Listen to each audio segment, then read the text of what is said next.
as you know. We'll start off with this little factoid. If you've taken the square root of something, it needs to be greater than or equal to 0 if you want the solution to be a real number. If you divide by 4, that changes nothing about the 0. So n has to be greater than or equal to 0. Otherwise, you're in imaginary land. All right, so what do we do from there? We are going to square both sides. 4 is less than 4n, because the square and the square root just cancel each other out. Divide by 4, you get n is greater than 1.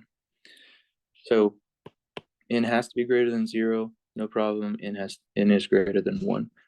So you could rewrite your solution like this, or you could do it in interval notation from 1 to infinity and beyond. And that's your solution. You could try it by plugging it in. Like if I plug in a number greater than 1 here, like 4, then I get 16. Square root of 16 is 4. Is 2 less than 4? Yes, it is. So it does work.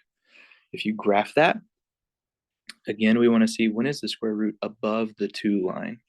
And you can see they intersect right here, 2, 2.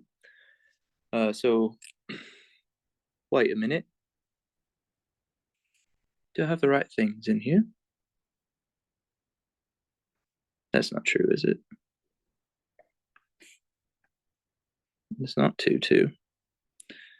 That must be from my last one. They intersect at 1, 2. And as you go on to the right, the square root remains above greater than 2. And so that's why the answer goes from 1 forever.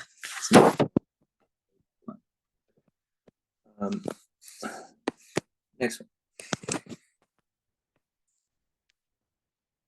I'm going to do a little maneuvering here. When you have a square root, you want to have only the square root on one side of your inequality so that you can square both sides and the square root will go away. So I'm going to type these in. I'm going to have the square root of -6 minus 7x. And then down here, I'm going to have 6. Graph. We want to know when is the square root function above that 6 line. So it looks like it maybe starts at, goes from negative infinity all the way until it hits -6. And then it's below that line. So what I'm going to do is I'm going to square both sides. And I will get -6 minus 7a greater than 36. That's 6. -7a greater than 42. Divide by a negative, so we flip the inequality sign, get a is less than -6. So there's your solution. You could also write it from negative infinity until -6. Both of those work. Number 12. Things getting a little more difficult here. Square root 12 minus x. X here. Nope. And we graph. We want to know when is the square root function below the x function. And you can see that they cross each other right about there. And then the square root function is below it for the rest of time. But the rest of time for the square root function only makes it to, let's see.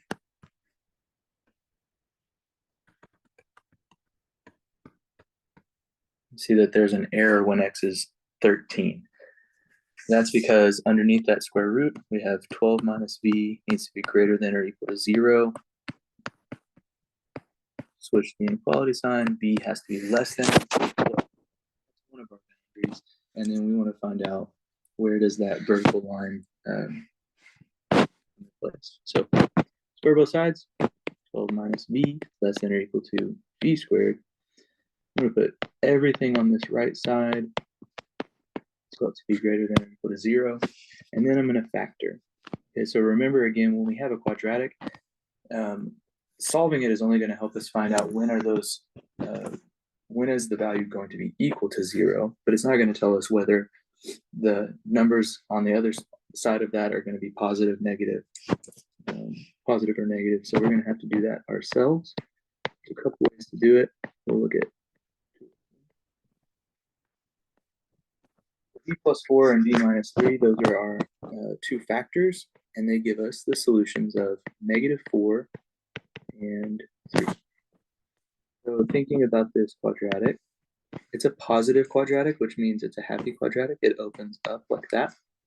One of the solutions is at 3, and the other solution is at -4. So it must go down through -4 and then back up through +3. We want to know, when is it above 0? And that happens when it's greater than 3 and when it's less than -4. So we have two possible scenarios for the solution. And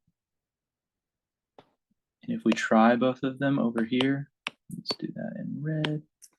If I put in 3 right here and 3 right here, 12 minus 3 is 9. The square root of 9 is 3. So we have 3 is less than or equal to 3. That's true. So this, let's see, it's v, not x. V has to be greater than or equal to 3. That is one of my possibilities. And then the other possibility, -4, we try that one. You might already see the problem. There's a negative over here. When I take the square root, I'm not going to get a negative number. I'm going to get +4. So I'm going to get 4 is less than or equal to -4, and that is not true.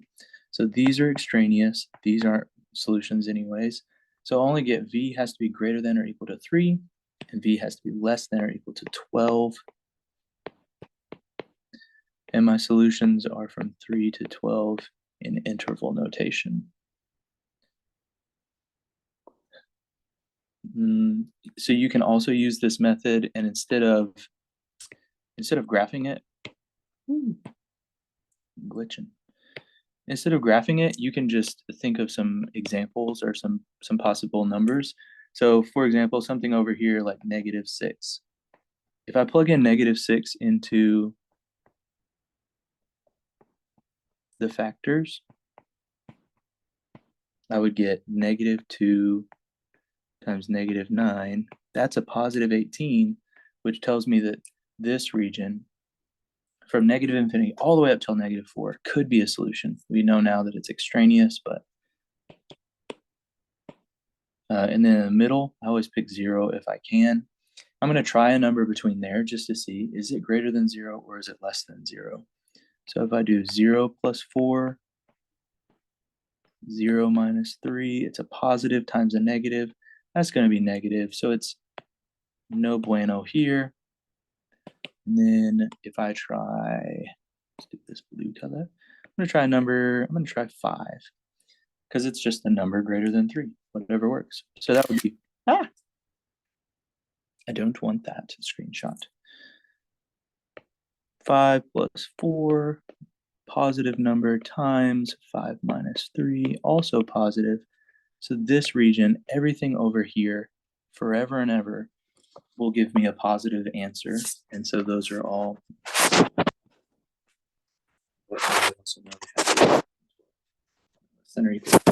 So here's your solutions and a couple ways to think about them, one graphically and one by testing the intervals themselves. Let's look at 4.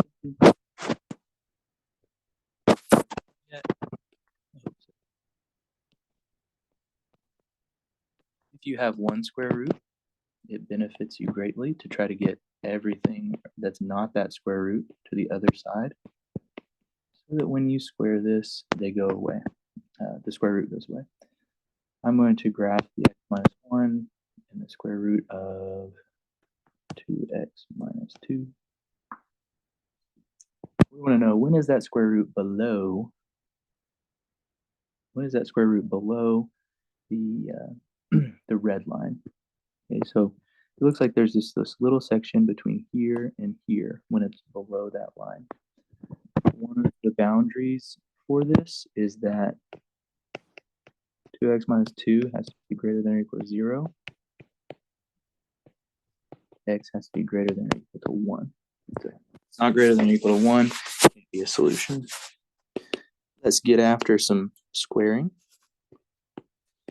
Careful here, x minus 1 squared is not x squared plus 1. Don't be like that. You got to FOIL it out. If you just do the f and the l, you end up looking like a fool. So this is going to be x squared minus 2x plus 1 greater than 2x minus 2. I'm going to subtract 2x and add 2 to both sides. And end up with x squared minus 4x plus 3 greater than nothing. So we get x squared. No, good. It wouldn't let me write it because it was wrong. What are factors of 3 that add up to negative 4? There's only 2 factors of 3. 3 and 1, both negative. And that gives us the solution x equals 1 and x equals 3. So let's look at, let's see, 1 and 3.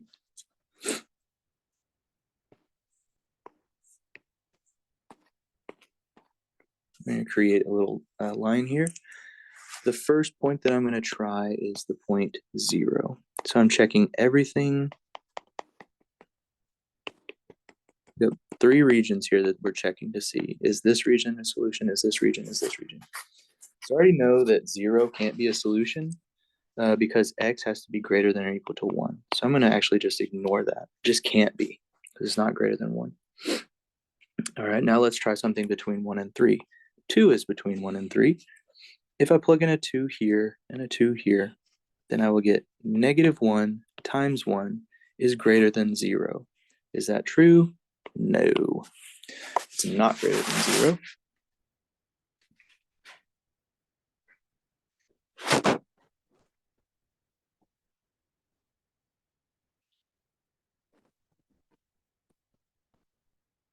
As if I've done something wrong.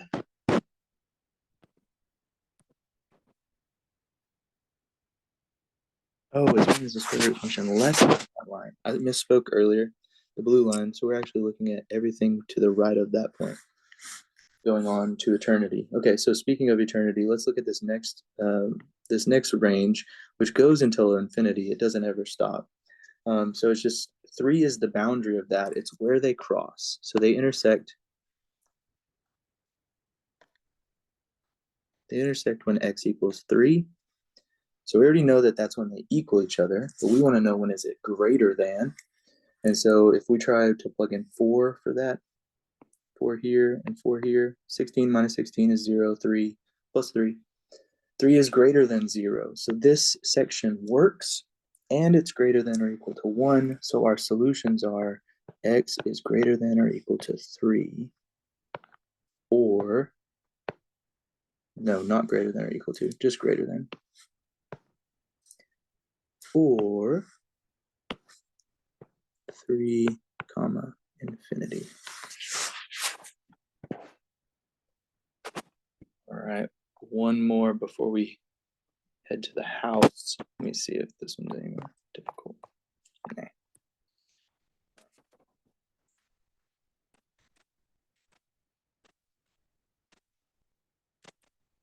Of my lands. X minus 6. Square root 8 minus x. Graph them. We want to know when is the square root function, that blue line, greater than or equal to that red line.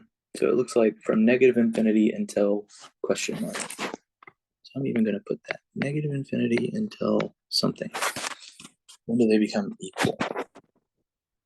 We're going to find that out. We're going to square both sides. 8 minus n greater than or equal to n squared minus 12n plus 36. Move everything to the left side. Add in negative 12n plus n is negative 11n minus 8 minus 8. That is 28. Okay, so time to factor. Factors of 28 that add up to negative 11, negative 7, and negative 4. So I get 2 solutions, 7 and 4. And I need to know, like, that's when they equal 0. But which section is the section I want?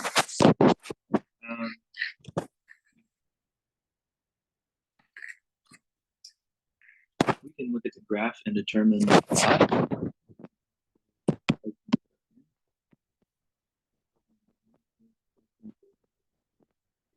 Zero, zero. Get negative times a negative, that's a positive. not less than 0.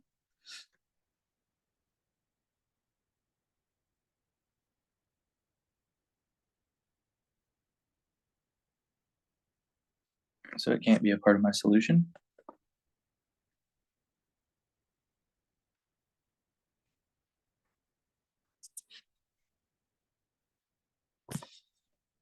Ooh, my brain is hurting.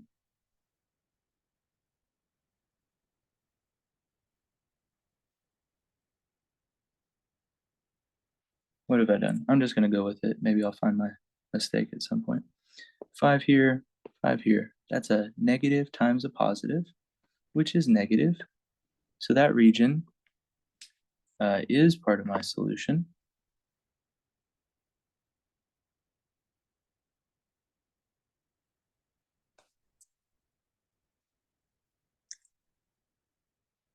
Oh, I see, I see.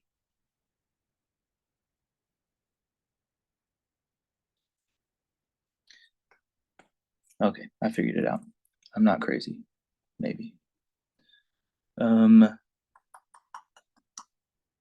Everything greater than 7, if I put an 8 here and an 8 here, positive times a positive is positive, so it can't be here. But why can't it be here? It seems like that all fits, right?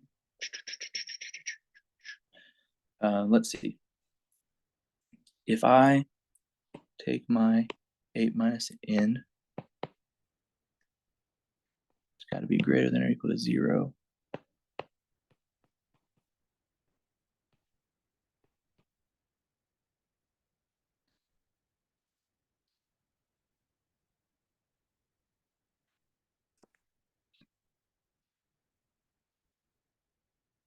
N has to be less than 8.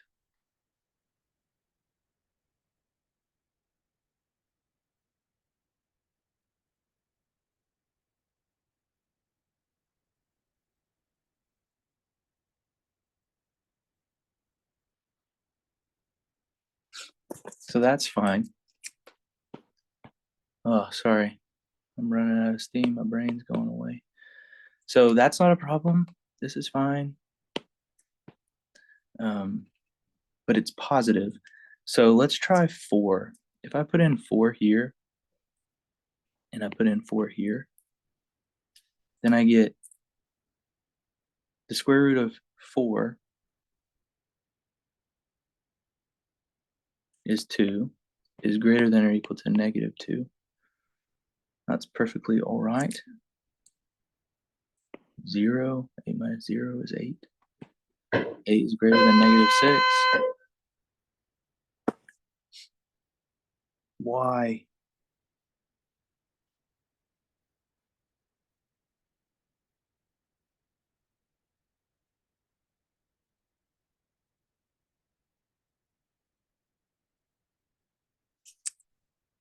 Negative infinity to 7 is the solution. And it includes 7. 7 works. If you go to the table,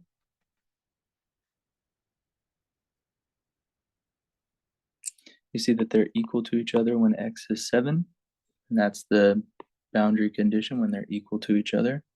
And then the square root is on the left, n minus 6 is the red column. And you can see that the square root part is greater than the right side for all of eternity once you get beyond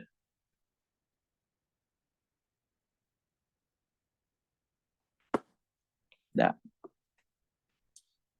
And I think what happened here is that when I squared this, I got some incorrect business going on. Not totally sure about it. My apologies. But that's why the graph is a really helpful thing. Live and learn. Thanks for sticking with it. I'll see you the next time.